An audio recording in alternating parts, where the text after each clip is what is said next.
We've got Chuck Beatty back for another interview, and we're actually going to do something different on this show. Chuck, of course, was in Scientology until 2003 when he escaped for good, and then he's been an outspoken critic of Scientology, talking to various academics and professors about Scientology, and he's been attacked very heavily regarding that. We've done a few interviews with him about his time in Scientology, but he always wants to ask Janis and I questions. So we decided we'd turn the table and let him ask us any questions that he wanted to about our time when we were in Scientology with L. Ron Hubbard, David Miscavige, and the Sea Organization, and that type of thing. So this is the first episode of him asking us questions. I hope you enjoy it. I think you'll find it interesting and informative. We go into the setup of Religious Technology Center, the executive strata, the executive director position, and we go into a lot of details that I think you might find fascinating. I hope so, at least. Here comes Chuck Beatty.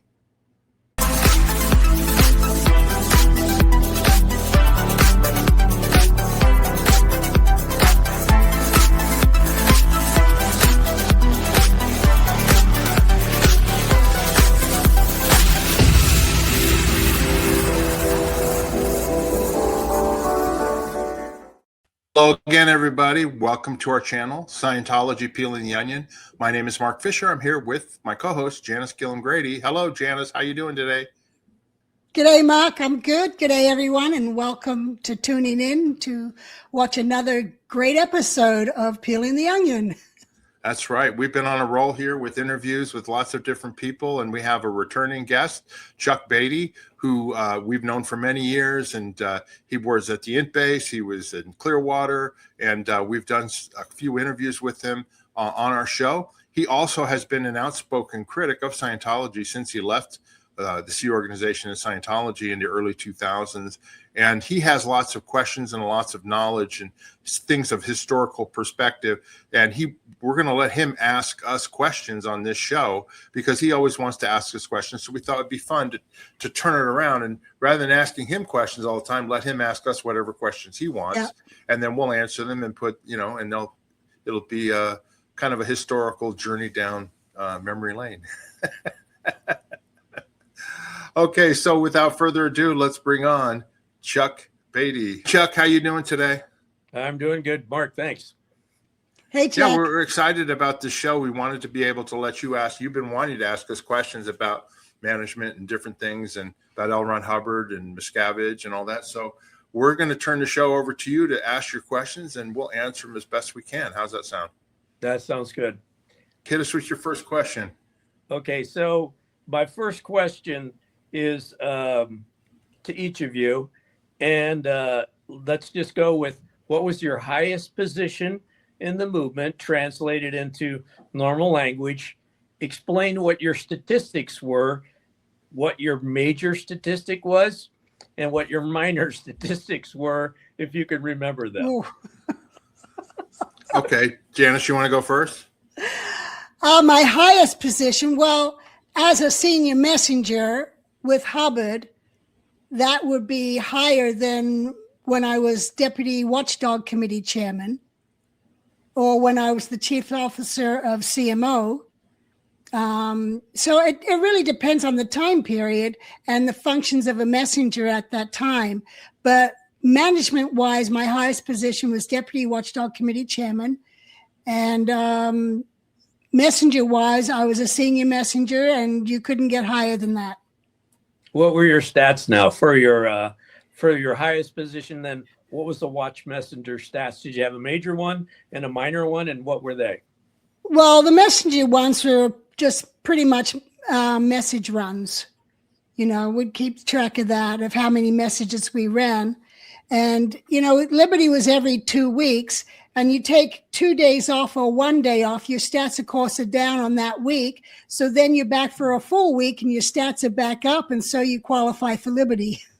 So that's how that worked. And then as the Deputy Watchdog Committee Chairman, my stats were pretty much the international statistics. And when I was Watchdog Committee SMI, Scientology Mission Network, it was same thing. The Mission Network stats were my stats. When I was Watchdog Committee for Celebrity Center, same thing. And then for the Flag Land Base, same thing. It was basically their stats were mine, but on a 6-week trend. Good. 6-week trend. That was for the top people. You had a 6-week. No, didn't you have a monthly? Did you have a 6-month, 3-month, or was it 6-week? No, we did our analysis of it 6 weeks. Okay. And the analysis was of that whole sector, not just different orgs or missions, but that whole sector stats combined. Mark, what were your stats? Well, my highest position obviously was when I was corporate liaison in charge, working for David Miscavige in charge of his office, and that was all set up. That was based off of an LRH order to Miscavige to set up an office that was paid for by Scientology, by the Church Scientology International, that would benefit Miscavige, who was working at Author Services, which was a separate for-profit corporation for Hubbard to make money for L. Ron Hubbard. And it also was set up to have different personnel who would work with the other people at Author Services who had functions or needed to liaison with different people in the church itself. People like Lyman Spurlock, Marty Rathbun, those type of people who had, they had to deal with OSA or they had to deal with the finances and that type of thing. So the idea was we would have personnel that would be their opposite number, that actually were paid for by Scientology, and then could then do whatever ASI wanted them to do and sort of maintain corporate integrity, right? And then I had the added function of overseeing Gold, the Golden Era Productions studio, and then also handling Miscavige and Shelley's personal affairs, you know what I mean? Their administrative needs, their personal household needs, and that type of thing as a facility differential is what it was called in Scientology. So I had staff to do that, and then I was in charge of that office. Now, that was my highest position in Scientology. Before that, I had been in authorization, verification, and correction, and I was made in charge of all of the evaluations that were done internationally. I had to approve them, and then once they were approved, they'd be executed by management.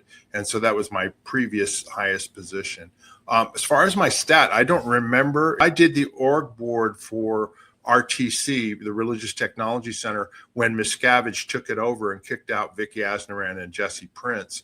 That was one of my first duties that Miscavige wanted me to do, was create the whole organizational chart for RTC, as well as its valuable final products and its statistics. I remember what Miscavige's and the Inspector General's statistics were, but mine was more like orders complied with, or you know what I mean, because I did stuff for Miscavige. But I think we also had one tied to SOR, but I just don't remember. It's been over 35 years.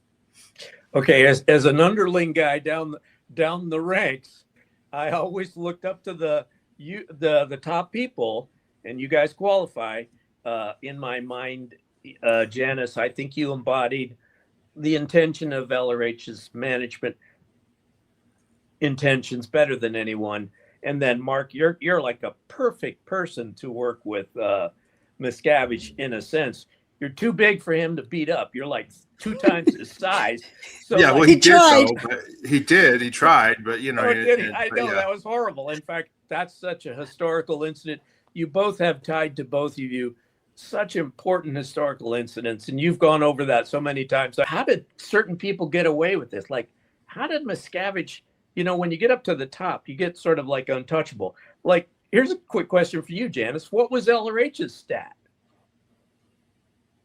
He basically took the international stats. He didn't keep his own graph. He oversaw it, right. And then he would say, oh, my stats are up or they're down or whatever. Or, he definitely went by it and talked about whether his stats were up or down. But did you ever see your mother, how she reacted to her own statistics? She was like a really, I was astounded. Your mother came and was in Al Baker's course room, and I was the assistant course supervisor there. And she was unbelievably just a natural applier of conditions formulas. I mean, she broke down her life in so many ways. And if you watched her moment to moment, you'd see her doing this all the time. But she was still very nice and totally loving and everything all the time. So yeah, she would have been an ideal. Let's say you, her, and Heber, or her and her Peter. I'm not sure if Peter really wanted, your father ever really wanted to be the head of the movement, did he? He wasn't. He didn't, or did he? Who, my father? Yeah. No, he wouldn't want it. No. No. Well, he was not Sea Org. He left the Sea Org in 1968. Yeah. And he was happy doing his dissemination. That's what he liked, is running the mission in Phoenix. And then from there, he toured the US, he toured Mexico. He went out and did the dissemination lectures. And that was what he just loved doing, until the finance police came out and basically threatened him and made him stop doing his lectures. And of course, bodies in the shop and new people in, that crashed because no one was out there lecturing anymore and doing dissemination. You're right, Janis. Didn't they also stop his books? Like, he had books, Tell It Like It Is, dissemination book, and that type of thing. Like, they used to be sold actually in the church. They used to be sold in the church bookstore, and then they stopped all of that. Yeah, he and Ruth Mitchell. Both of them had great intro books to Scientology. They just undercut everything else. And people really, they understood what was being said in those books. Yeah. Janis, do you think your mother had a similar sense of number of personnel that she could utilize around her to accomplish what she wanted to accomplish and what she did do at Celebrity Center Church, or whatever you want to call it? Well, she was the CO, the commanding officer of Celebrity Center Los Angeles. She ended up creating maybe 6 or 8 other celebrity centers. And she also built Celebrity Center from nothing up to 200 staff. And it just kept expanding. And she just did great. And it's funny, I did a mission in January of 76. Hubbard was going through all the different stats, and he looks at CC's stats and saw they were in trouble. So he ordered a mission, and he wanted me on the mission. So I did it with Robin Lindsell. Oh. And we were there for about 4 weeks and got the stats turned around and into affluence. And then when I went back, I was back at, we were at King Arthur's Court at the time in Dunedin, near Clearwater. And a few weeks later, LRH was looking at the stats again. And he says, someone's cross-ordered your mission. You need to send a telex to your mom and tell her to don't listen to the cross orders, get back on the actions we put in from the mission. And sure enough, I did that, and the stats turned around, and I got an affluence mission for it. I was going to ask you, Chuck, you asked me what Miscavige's statistic was. Do you want to know what that was? Yeah, I think I know from the past. I know the answer myself, but go ahead and tell me. Tell everyone. Well, it was set up again, tied to Sea Org reserves, and it was based on the amount of increase each week in Sea Org reserves or decrease. In other words, if the value of Sea Org reserves went down, he was down stat. But if it went up, he was up stat, right? And of course, it was up stat every week. It was set up that way because that's how he got bonuses. That's how Shelley got bonuses. And I'll tell you how they did it. He had the finance division, Wendell or Tom Woodruff, get new appraisals done on different buildings. Tom Ashworth and Mark Ingber too. Yeah. So okay, the stat keeps going up because every week they get a new appraisal done on a different building, which kept increasing the value of it. Yeah. That and then, plus also the money they were stripping from the orgs too. First with the finance police, and then later with the flag banking officers. But that was how. I mean, it was basically set up as a statistic that would always go up. And there was supposed to be, the penalty was supposed to be the liabilities, if there were any liabilities from lawsuits, if I recall correctly, because I know that was against Marty's stat as the Inspector General for Ethics. Was that if there were some potential liabilities that would be deducted off of that increase in SOR. Do you even, like, in having since left Scientology and you understand what other religions consider sort of holy or holy spaces, like, you know, a chapel, and certain relics or the certain things in the chapel are holy. But Elder H's office is almost like the only holy space in an organization. I don't know. What do you think?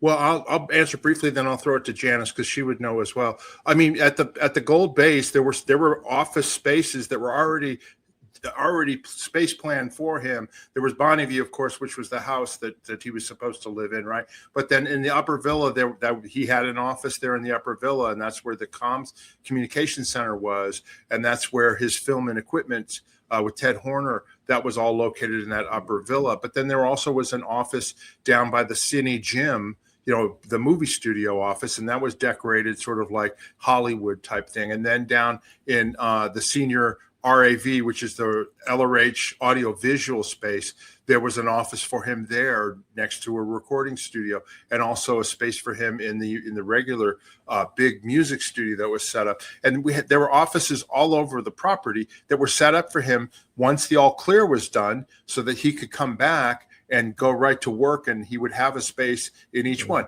Now, those were kept clean by the household unit staff and all that, but they were considered L. Ron Hubbard spaces. Like you wouldn't consider sitting down at his desk or doing any work or doing anything in those spaces. And my understanding is that years later, Miscavige just took over those spaces, like the ones in the upper villa. Those were all gotten rid of, and this and that. But Janis, you could talk a little more probably about his spaces as well, as in terms of how they were set up and all. Yeah. Well, on the ship, he had the research room, which was the old smoking lounge on the Royal Scotsman up on the prom deck. And so that was his office. And then you go down one flight of stairs, and down the hall, halfway down, there was 2 staterooms on the ship. One was Mary Sue's and one was his. And they were the size of 4 cabins each. And then next to his stateroom was another set of 4 cabins that he used to audit in one of them, but he wanted his library pulled out. So they tore down those 4 rooms and built an auditing room with all his books were then put up on the bookshelves in cabinets so they wouldn't get dusty. But he had a desk in there, and he had a little card table that he'd sit at and audit at. And so he had 2 rooms then on A deck that were the size of 4 cabins, and he had his office. And the bathroom up on the prom deck, it was a mixed bathroom on the old ship, but it was Hubbard's bathroom, and nobody else used that. Sometimes Mary Sue did, but everyone else had to go down a deck to go to the bathroom. So that was on the Apollo, or the Royal Scotsman, whatever you want to call it. And even on the Avon River, the Athena, he had a captain's quarters there. He didn't have another office. Oh, he did. Down in the tween decks, there was an office for him. But, you know, that's where he would call people in and talk to them and so forth. Then when we moved ashore in Daytona, he was in a big circular condo building up around the 10th floor. And he just had a desk out in the living room that he sat at and worked on that. And then when we moved to Clearwater, he was supposed to have the penthouse, but the GO didn't want him there. So as covered in other videos, he ended up out at King Arthur's Court. So over there, he had his own apartment. And you go across to the other side of the building, and he had an office there. And that was one of the bedrooms, and outside that was external comm and the messenger station. So he had to come out through our area, and he'd come out and chat to people, or he'd just call messenger because we'd be helping with the external communications while we were waiting for any message runs from him. So that was his space there. And then, of course, he went to DC, and then he ended up in Los Angeles in an apartment in Culver City. And they had, at the start, just 2 apartments and then 3. But he, of course, had his apartment and worked and ate in that apartment. Then when he got to La Quinta in late 76, he had Rifle. Rifle was his home. And Rifle was surrounded by a big wall. And within that wall, you had a swimming pool, and next to it was a guest kitchen with 2 rooms and a kitchen between the two rooms. So that's where he lived with Mary Sue in the other room, and a kitchen where the messengers would sit. Or he'd have a snack before a session there. Great. Then across the courtyard was an actual house with the kitchen and the dining room and a lounge and Mary Sue's office, the messenger office, his office, and Nikki Moen's office. So that's what he had at Rifle. But hold on, I was going to mention also, we didn't want to interrupt, but Janis also then in Hemet, he was at X, which was just basically an apartment. Well, yes. But all of these spaces, just, Chuck, including when he was in Creston, he was in a Bluebird mobile home. They weren't luxurious in any way, shape, or form, right, Janis? I mean, they were basic. He was not like, oh, I got to have the big suite and it's got to be decorated perfect and all that. Now at the Gold Base, they were nice, but they weren't overdone at all. Like the most expensive thing at the Gold Base at his offices was the audio equipment that would be in there, the stereo system. You know what I mean? That would be the only thing that would be really expensive. The rest of it was all stuff that was made by the carpenters and all that. It wasn't really fancy or made in Mexico. There was no real fancy over-the-top stuff. He didn't spend a lot of money on it. No, he didn't. But I will bring up that on the ship, he had a problem with dust. And he would yell and scream about there being dust and it not being cleaned properly. And they had to wipe the dust off and catch it in the cloth and, vacuum all the curtains and everything.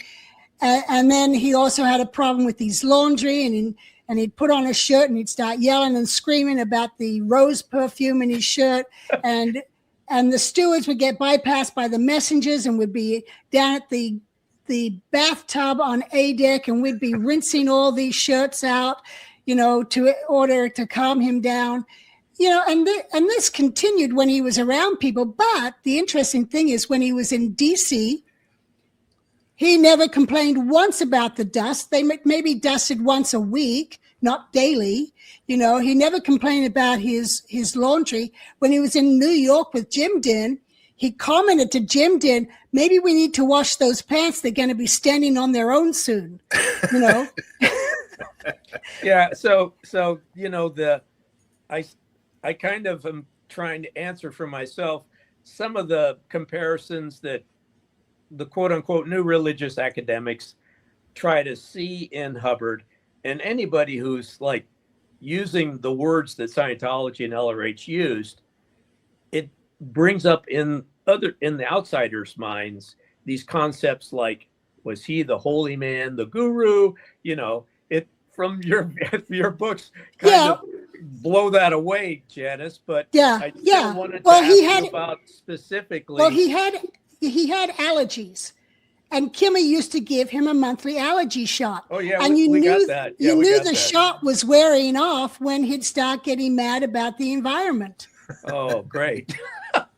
So he was basically a medical patient who was best understood by Jim Din Kelsey and Kima, both trained medical people. That's amazing. Right. Okay, so they were very realistic. That's another thing. Both of them were really down to earth, and that's really sort of a credit to their chosen professor prior to working next to Hubbard. You know what I mean? They were regular world, health professionals.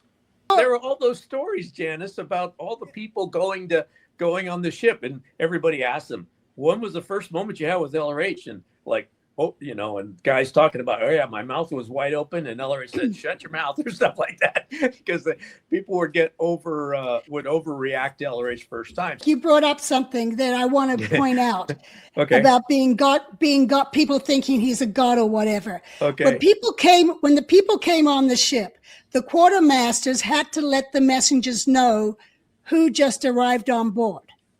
So the messenger's job was to go and find them and welcome them aboard on the Commodore's behalf.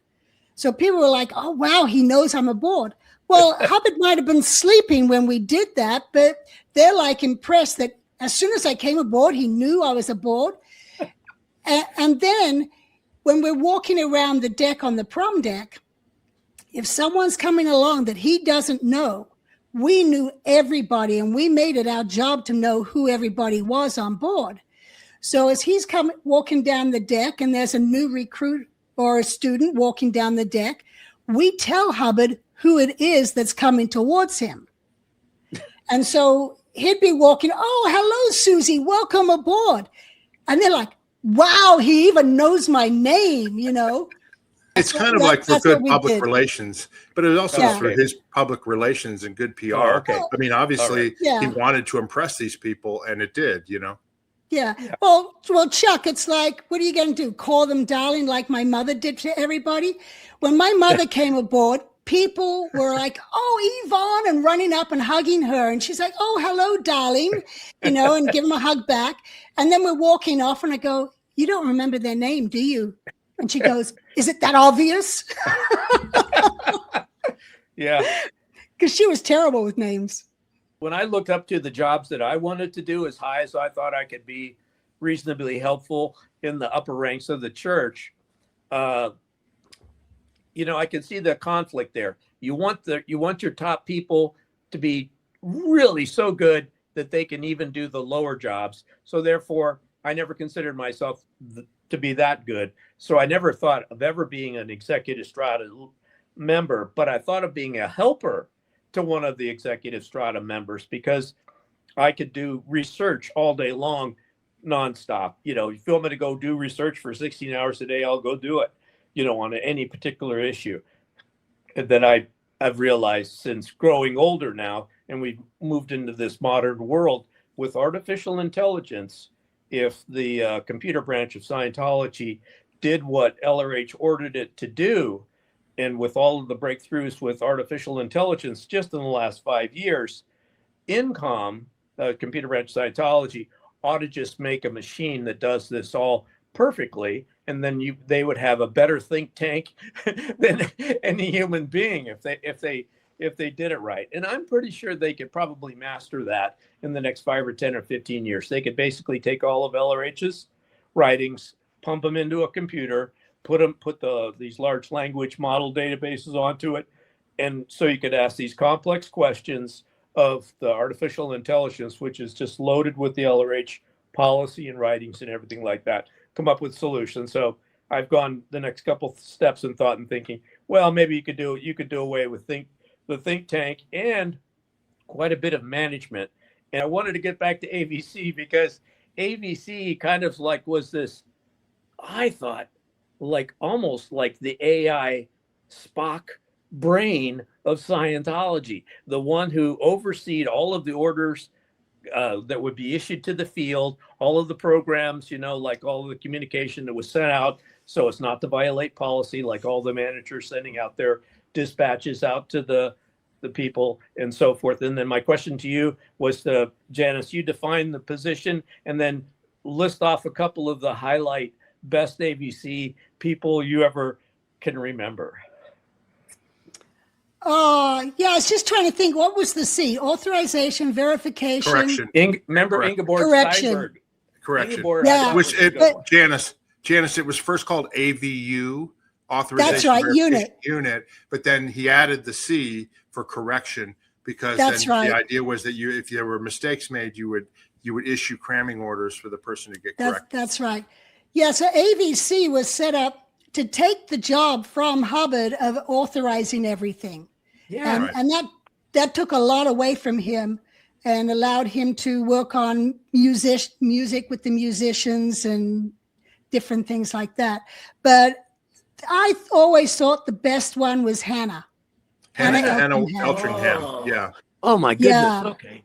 How old Yeah. Well, are you Janis, guys- the other one was Marion Witcher too. I remember Marion Witcher in Clearwater. She was the AVC aide back in the day. Ingeborg Yeah, well, Steinberg. I didn't deal with Maz in Clearwater No, I know. because Yeah. on the ship, and then I was gone from AVC or AVU when it was in Clearwater because I went off to La Quinta. But yeah, on the ship, even with message runs and so forth, I think Hannah was the best one that held the line the best. Yeah. Okay. And then Mark, you held that position at one point or something similar to Yeah. it. Yeah, I did. Okay. Yeah. It's basically what you said, Janis. It was like being the case supervisor for management, and then the clearinghouse for all telexes, all communication dispatches, programs, evaluations. They all had to be promotion. Everything had to be approved by AVC.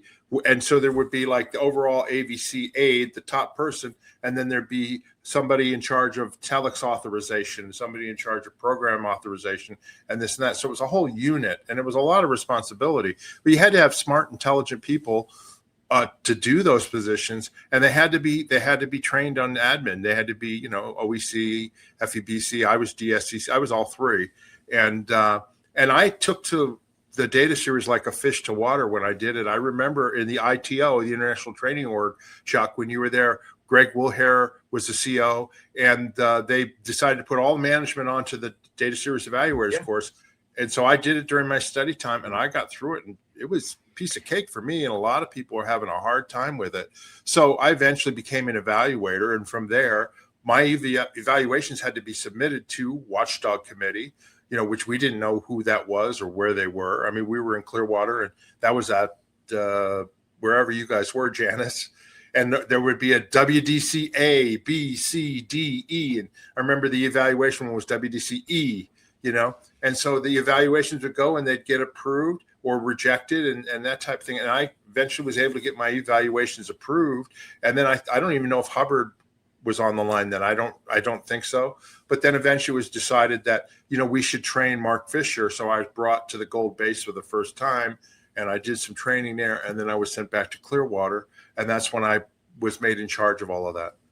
Oh, wow. Well, that So was that's because really Mark was actually picked because he was the best evaluator there. Oh, right. When I would go over to the what was it, the West Coast building, that's where that's where you evaluators, you had a whole floor. And then what happened is, like there were these different fads in management, but the fad then was, because it was an LRH order, set up the eval core. So all of the people that could do effective evals, and at that time, weren't there evaluations done, which is that, extreme paperwork sort of analysis of an org by their statistics and everything, personnel and everything, and all the stuff going on, any kind of flaps and, legal flaps going on. Well, you had to have an evaluation done before you could fire a mission. Right. Oh God, that's another thing. Yeah. They needed. So Chuck, I was going to tell you in 81, 82, when I was made the approve, I was given the authorization to approve all evaluations. Right. Well, then Kerry Gleason was the CO of the Flag Bureau then. Right. And so we did an all hands, like with all the managers, to get every org on the planet. We wanted to get them all a current evaluation by March 13th, 1982, Hubbard's birthday. Right. And so it was either 81 or 82. I think it was 81, whatever it was. We would work around the clock and try and get as many evaluations approved by me, and so that every organization had its own current evaluation with the program that management was executing on. And we got it all done, and we did a big plaque of all the orgs and the evaluators who did them, and we sent it to L. Ron Hubbard for his birthday. Now, I don't know where he was in 81, 82, but at some point he somehow got word that we did that, because Janis, when the stat analysis was sent up later by Yeager and all that sort of stuff, Hubbard, I remember one of the comments that came down, he's going like, well, they were doing good evaluations, how come blah, blah, blah, blah, blah. So at some point he was aware that we were doing that. Amazing. Yeah. Frankie Friedman was an evaluator. Harriet Foster was an evaluator. These big cheeses were evaluators. And even Kerry Gleason was pulled into the evaluation corps at one point after because Kerry had his up and down career as COFB. Yeah.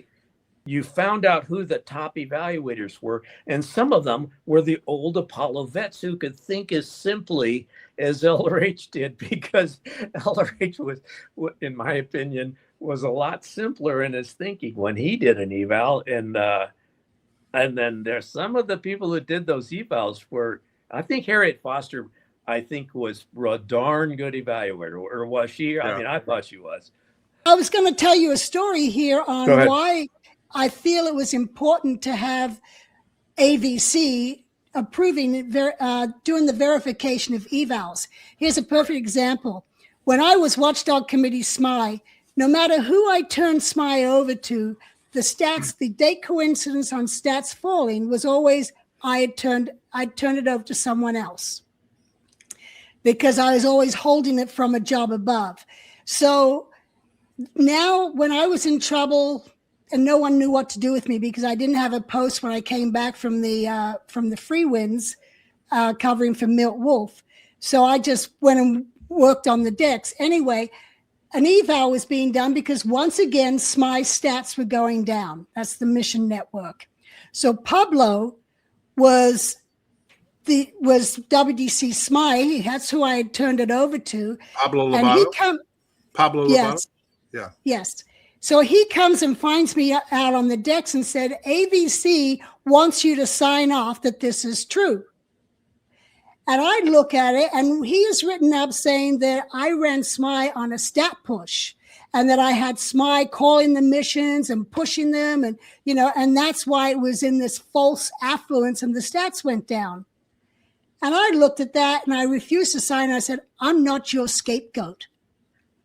Well, then I find out that those stats were going down during the time period. He and the commanding officer of SMI were in the conference room having an affair.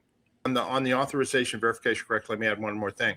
I then was pulled up. It was decided that AVC should be an RTC, Religious Technology Center.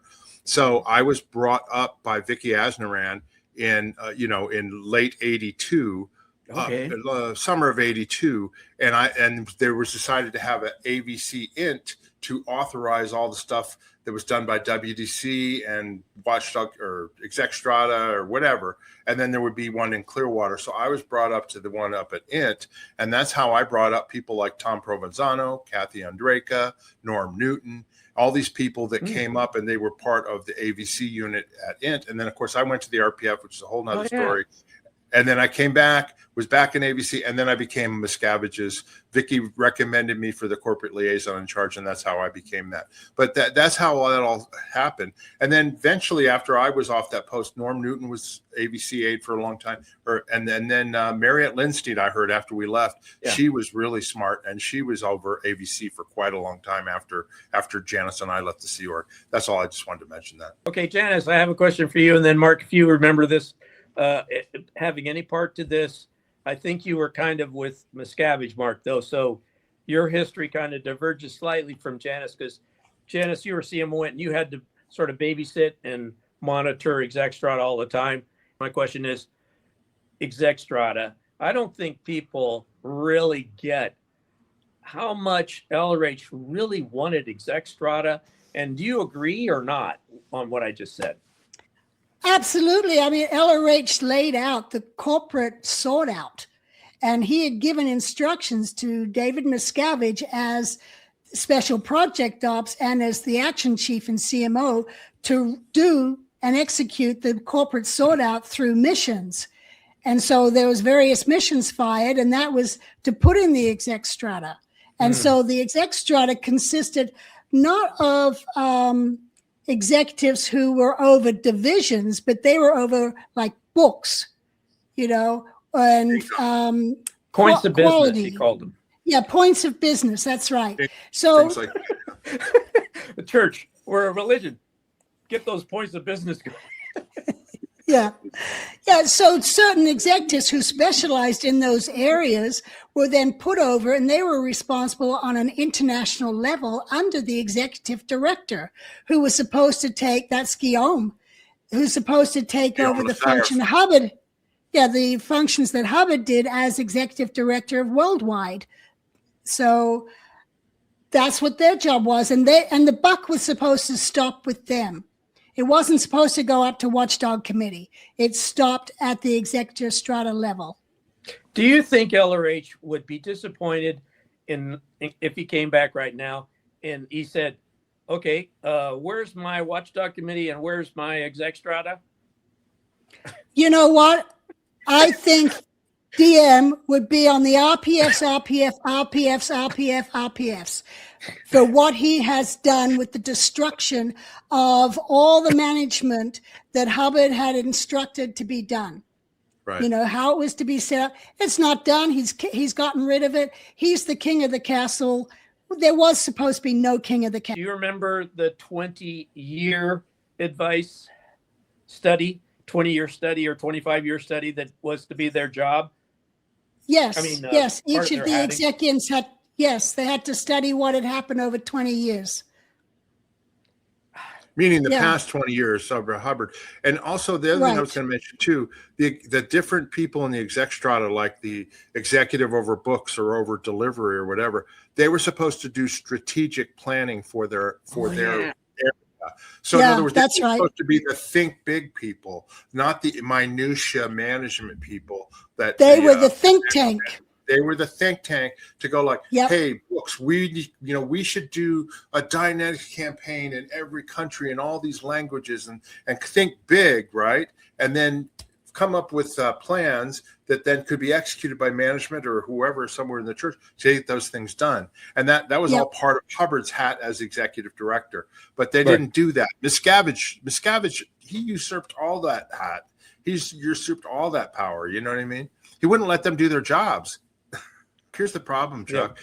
David Miscavige was a dictator. In other words, once Hubbard was off the line and gone, he basically could do whatever he wanted to do.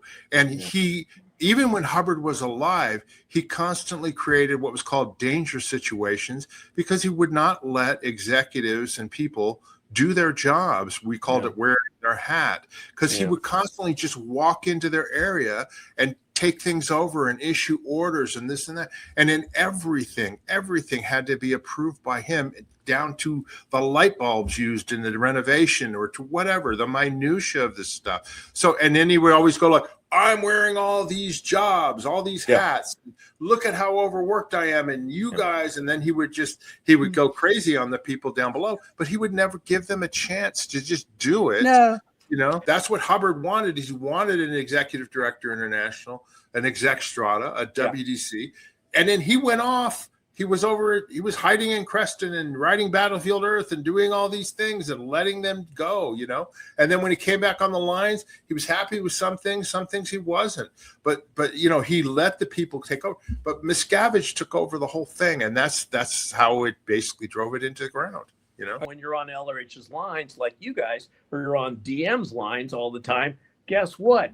It's, from my viewpoint, PT orders only, present time orders, whatever whatever on his battle plan. Yeah, let me just say something here, and that is, while Hubbard was alive, DM was pretty much down in LA at ASI, at Author Services. He was not up at management level, so we were left alone.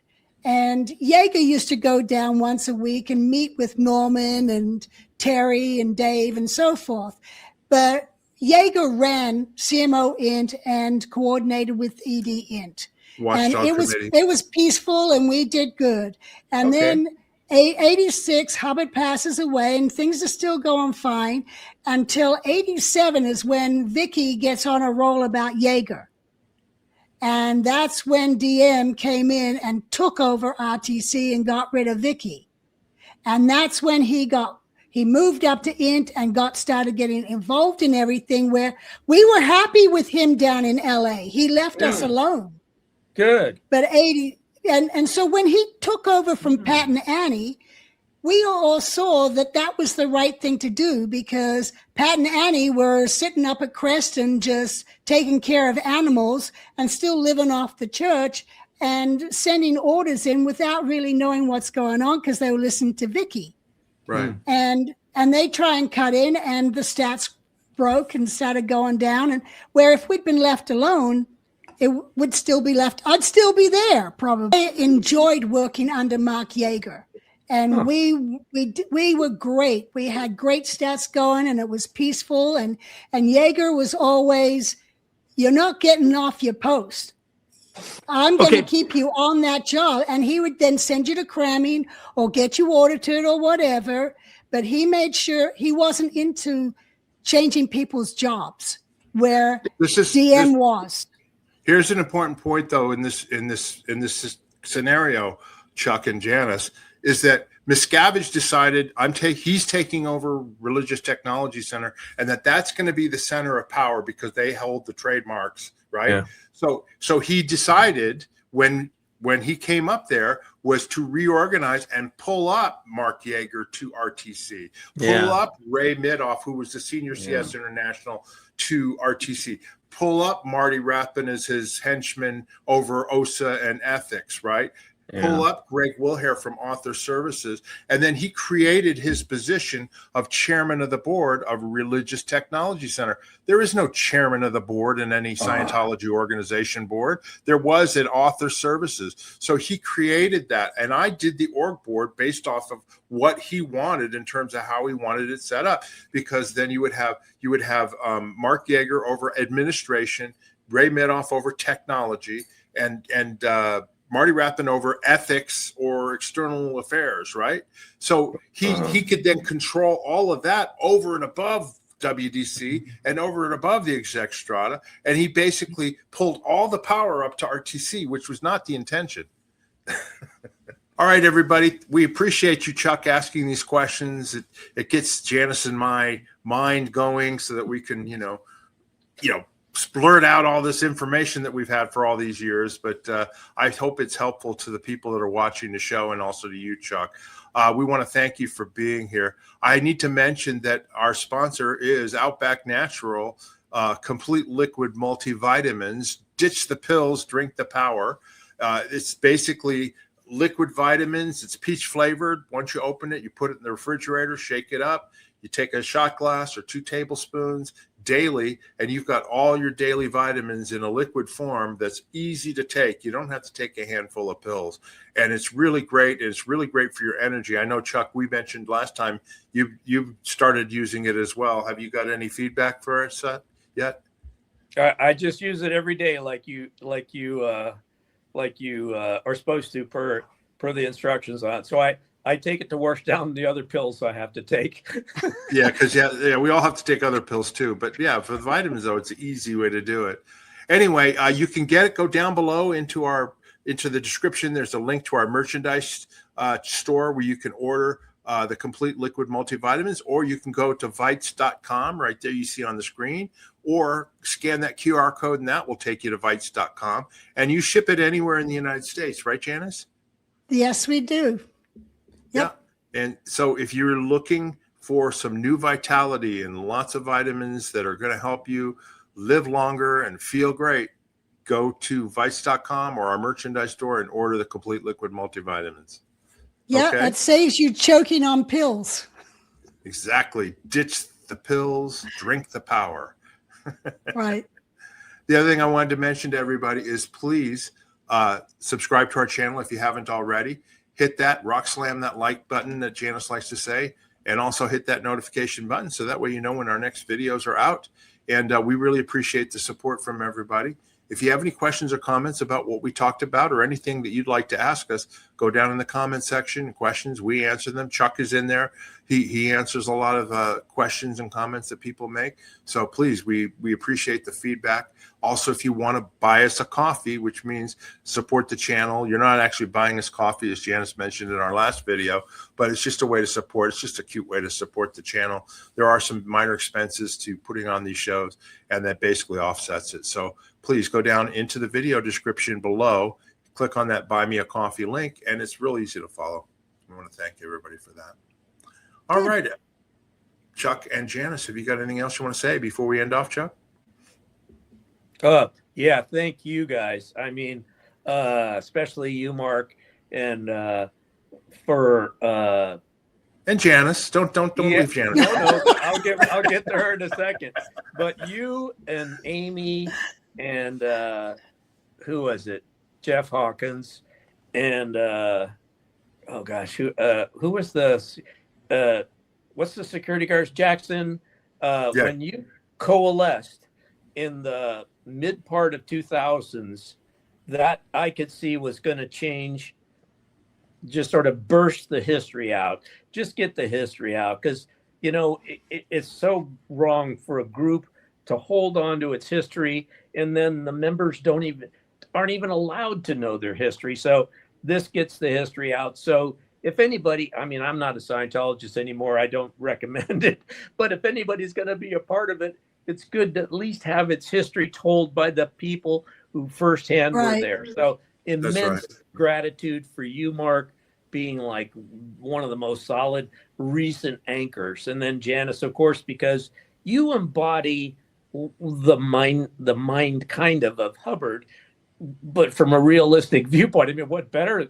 I mean, when you look at the books that get written about different people, famous people, it's the people right around them that provide the really important information. And then you rose and did what LRH said, like go into management. I mean, that's just like beyond the call of duty. So, well, thank you, Chuck. Thanks, Chuck. All right, everybody. Until next time, we'll see you later. Bye-bye. Bye.